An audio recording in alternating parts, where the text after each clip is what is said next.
I married Gene Kent, and I had a very happy life with him. He wasn't perfect, but he was a good man. And we raised an only child, and our son grew up, went to the Naval Academy, made his parents proud, and made a whole lot of right choices. He loved the Lord, he loved his country, and he wanted to do something that would matter with his life. He married a previously married woman with 2 little girls, and there were multiple allegations of abuse involving the biological father.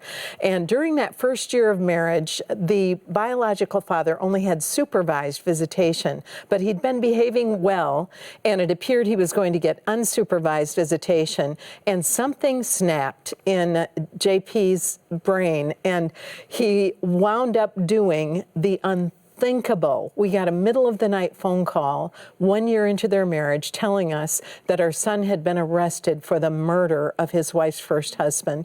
And we went through 2.5 years and 7 postponements of the trial. And I still find myself reliving the agony of hearing the judge ask him to stand, and then the verdict was read. We, the members of the jury, find Jason Paul Kent guilty of murder in the 1st degree.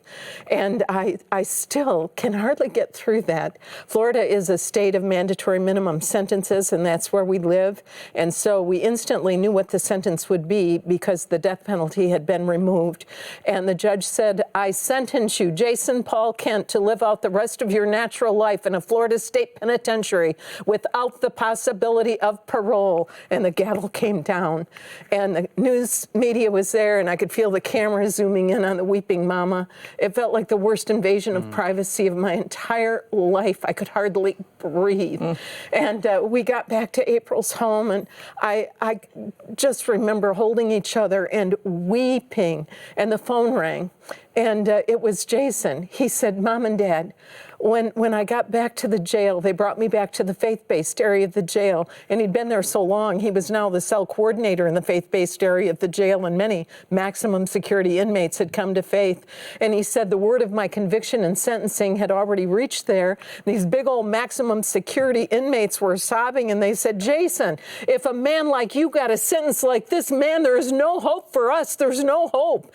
And he said, Mom and Dad, God gave me the ability to stand up and preach. And I said to those men, if we walk in freedom in this lifetime or in the next, we will still one day walk in freedom if we know Jesus.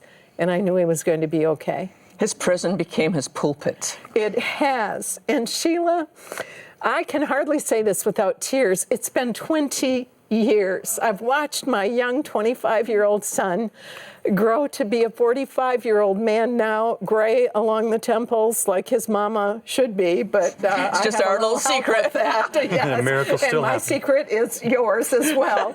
But we have watched Jason repent and ask for forgiveness and seek to live a life that matters.